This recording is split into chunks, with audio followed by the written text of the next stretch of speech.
the 57th Governor of the State of Missouri, Mike Parson.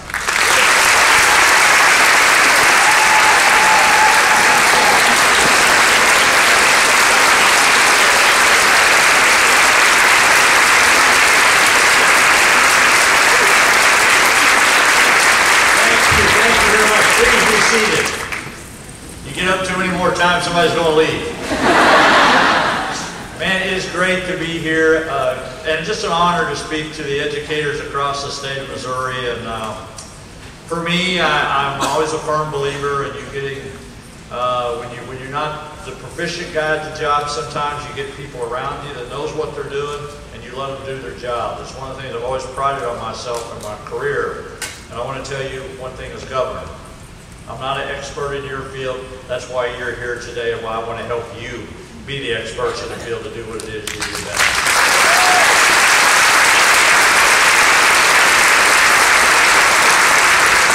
I got to tell you, Tony was up here introducing me, and I kind of looked at her bio a little bit before I was driving down from St. Louis, and I said she was an English teacher. You want to talk about intimidating a guy? Some English teacher up here introduce you and everything, so it's good. You know, one of the great honors I have as the governor of the state of Missouri, and you know, needless to say, the transition that took place and everything that happened so fast. One of the great things I get to do as governor, and I'm so proud to be introduced her, and I know you guys are very kind to present her flowers a while ago, but I just want you to know how much an honor it is for me to be able to always introduce the First Lady of the state of Missouri, Parson.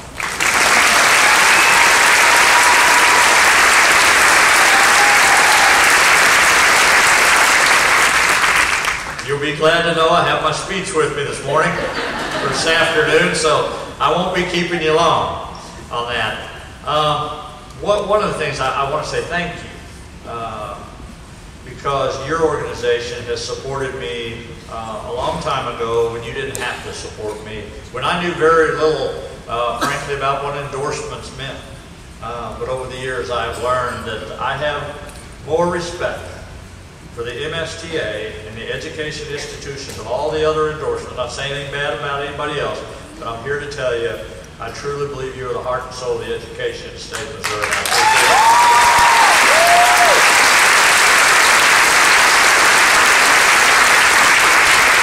I had the privilege of it, and it was kind of neat, so I got to give a shout out to my hometown folks, but when I come in the door back there, a lot of the teachers from Bottler and the surrounding areas back there, and I thank them for greeting me when I come in here today. Thank you. I have to share a story with you.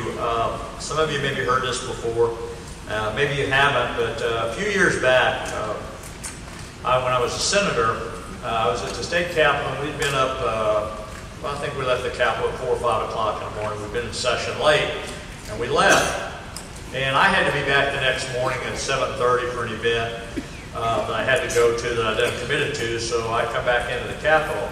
Well, that particular day was the Missouri Retired Teachers Association was having their annual event at the state Capitol in the Rotunda. They were just packed. In the Rotunda with retired teachers. Well, the people that were supposed to speak to them, scheduled to speak to them that day, had canceled and says, hey, we were up late last night, we couldn't do it. So, you know, I'm kind of coming into the Capitol, and I think out of desperation maybe, they said, Senator, would you come in and speak to us this morning? And I did. I went in there and talked to them, and I remember the red jackets all over the Rotunda, and I was tired, and I was kind of going through the motions for the most part. And I went up there and I told them, you know, about education, how much I supported them, and that they deserved their retirement, and I was there to support them in their retirement, and thanked them for what they did. And I reminded them at the time that when I graduated, and I think all of us could say this, even if you teachers are in here or everyday people like me, I guarantee you there's teachers that has been inspirational in your life. And for me, really got me on the right course. Because I wasn't one of the better students, let me tell you. I'm probably the one that gives you, some of you, gray hair. That's the kind of student I was. But there was two teachers that I remember very well, Miss Blackwell and Miss Bean, that took the time to work with me on the side to really help me get through high school. be right honest about it. And if it had not been for them, I don't know how things would have turned out. But I know they took the time to help me. I remember that. And I appreciate them every day. But I was speaking to those retired teachers. Now, you just get a chance to kind of guess about what kind of age bracket I'm in. And I was speaking to them and everything, and I just told that story. I just told you. I said, those two teachers meant the world to me, and I have the utmost respect for them on that. So everybody claps, everybody applauds. I step down, I'm working the crowd, and I'm saying thank you for what you do, thank you for what you do. And in the back of the room, one in a wheelchair and one in a walker were those two teachers I was telling you. Those two teachers.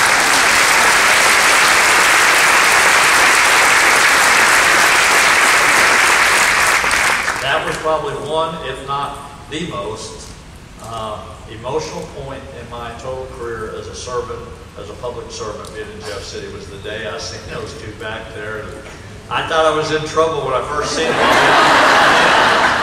I've surely done something wrong up here, so they're back on that. But I want you to know that, because that's how influential it was in my life for what teachers are, for what you go through. Now, when I was a sheriff, you know, I always felt sorry for you guys. I did. I could always do something about something. You guys always had to seem like tolerate it and everything. We dealt with a lot of the same people sometimes on that, so I had a little advantage over you. But one of the things that I'm really excited about, that I want you to be part of the administration, and you will play a key role in it.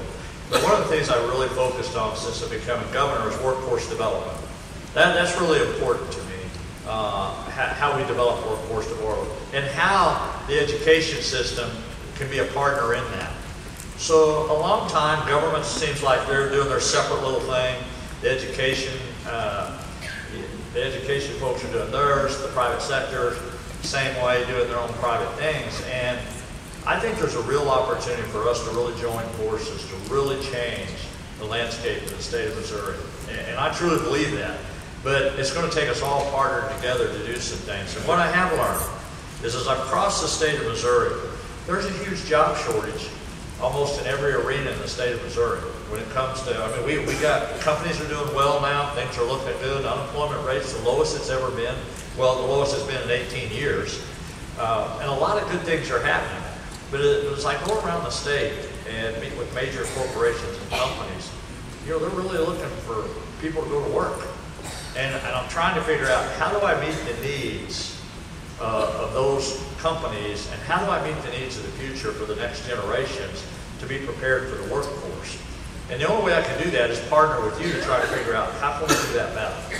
You know, because everybody's trying to work on that. But what I didn't know until I become governor is that we spend a pretty good portion of money in K through 12. Y'all realize that we've all been very supportive of that. Matter of fact, I think last year was the first time we totally funded K through 12, I believe, since I've been up. And I know that'll be a priority this year again. But we spend a large sum of money in the K through 12. We spend a lot of money on higher ed. The problem we have, if it is a problem, but 65 to 70% of people in the state of Missouri do not have degrees. They don't. And really, a lot of that's our workforce. That's people who's going to need some sort of, the kids that are going to need some sort of specialty training, some sort of apprenticeship, some sort of 2-year, whatever it might be. But we know from a national level, you have to have more than a high school degree. That's the first goal, is get the high school degree. But you have to have some sort of post-education in order to compete in today's markets. And what we got to figure out is, how do I work with you to figure out, how do we take that freshman, that sophomore, that junior, that senior, whoever it might be, and really have that discussion to say, okay, where are you headed? And what is it we can do through the education system, through the government and the private sector, to team up to say, how do we prepare those kids for that? Because a lot of them are not going to go to get 4-year degrees. Now, I'm not here to tell you we don't need people with 4-year degrees, because you all sitting out here need a 4-year degree to do what you're doing. And we're going to need engineers, we're going to need scientists, we're going to need all that. But it is that portion in the middle that we have to figure out how we're going to do that, because that is really a lot where the demands where those jobs are. And used to be, when I went to school, if you were in VOTEC, for example, or if you were going to VOTEC, sometimes it's a little shoved on, or it's like, okay, that's not the area you need to go.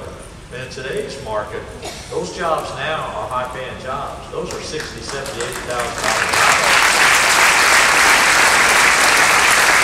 So we have to understand that that's out there, and we got to figure it. That's why when I signed the STEM legislation here a month ago, or went around the state just, well, I guess a couple of weeks ago, how important science and technology and engineering and math is, and some degree of that for all our kids, and that's what's important. But the only way we can accomplish that, the only way I can accomplish that, is working with you and your organization to figure out how we best do that. Which means you got to have a seat at the table. This is not something I'm going to come up with just solely as the governor, but we have to do that to work together. And I think with that, if you really want to change Missouri, if you want Missouri, for a long years we were known as the flyover state. And I'll just be honest, nothing ticks me off more than when people say that. So don't say it to me very often, you know, I'll just tell you. But you know, it's kind of like Missouri's a little backwards. It's like, okay, you guys are a little behind the times.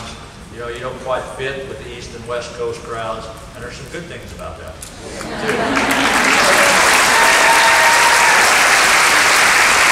But the point of it is, I don't take a backseat to anybody. I've had the opportunity now to sit around a lot of governors, whether from whatever state they're from. I'm telling you, Missouri has so much opportunities. I'm so optimistic about the position I'm in, working with you to figure out how do we take this state to another level. And I believe there's every opportunity in the world to do that. And I believe we have a thing where we're trying to do an economic development called Best in the Midwest. You know, I want to be the best, period. I'm not for second, third place sometimes. I'm the kind of guy who likes to, if I want to go, I want to go for first place. And I want Missouri to be the leader. I want us to be the leader in technologists. I want us to be the leader in finance. I want us to be the leader in craft, work, hard work, whatever it might be. I want to lead in that. And we have an opportunity to do that. I want to finish up, now that I got my big speech over with, I want to finish up with just telling you two things. One, you can tell your friends back home. Let me just say this first. You tell all your friends back home. And many of you know in our own communities, I always get hit up about the Missouri Teachers Retirement Fund, right? So I want you to be my messengers for me, okay? While I'm governor, all those retired teachers can put their heads on their pillow and just go to sleep at night. Everything's going to be okay.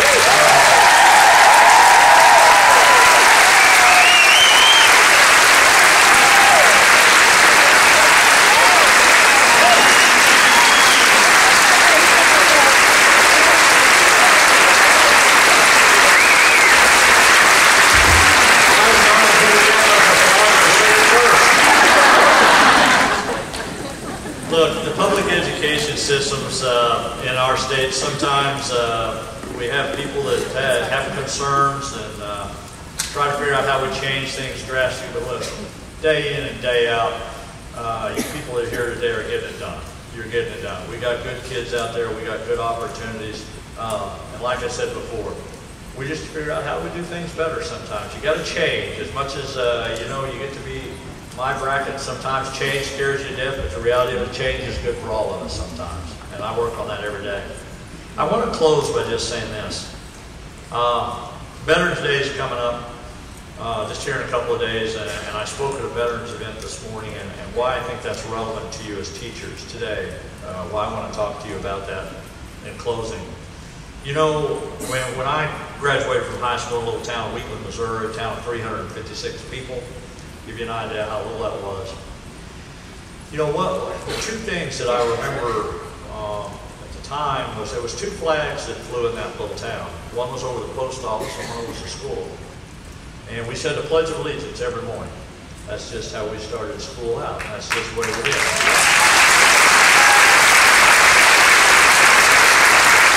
But I did not understand the real significance of that until I was probably 19 years old.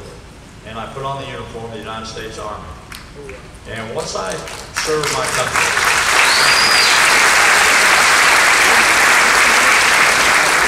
and when I began my service in the country, the Pledge of Allegiance, the flag of the United States of America, took on a whole different meaning to me. It truly did.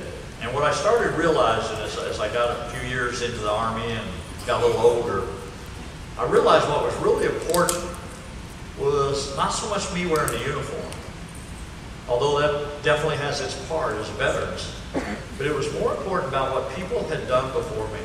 The people that had worn that uniform before me.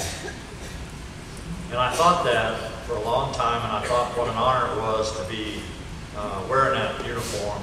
But then I thought of all the people before me that sacrificed everything in the world, some of them their lives, to say the least, for all of us. For all of us. For me back then, for today, that they're still out there doing that, that veterans are doing that.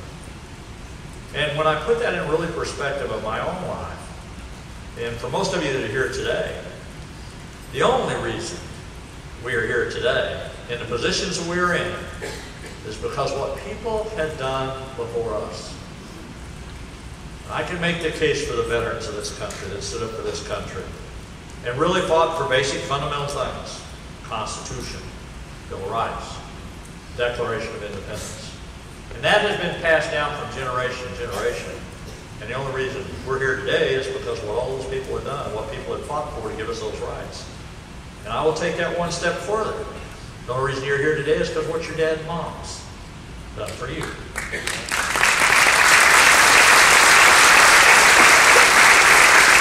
And what your grandparents done for you. And people in your life that have been influential, teachers, people you went to church with, have been influential in your life, and teachers have been influential in your lives, and now you are one. But what I make of all of that, that's the path to the American dream. That is the American dream. And if I had the opportunity to talk to every one of you today, one-on-one, I would say you would tell me you're living the American dream. Not to say there's not ups and downs in it, because we've all had that. We truly have. But the only reason that we're living the American dream is what people have done before me and you. That's the only reason. And I tell you now, it is my time, it is your time to make sure we do our part to pass down what's been passed down to us from generation to generation, so that the next generation can have the same opportunities that me and you have. It is an honor and privilege to be the 57th governor of the state of Missouri. God bless you, God bless the state of Missouri, and God bless the United States of America. Thank you very much.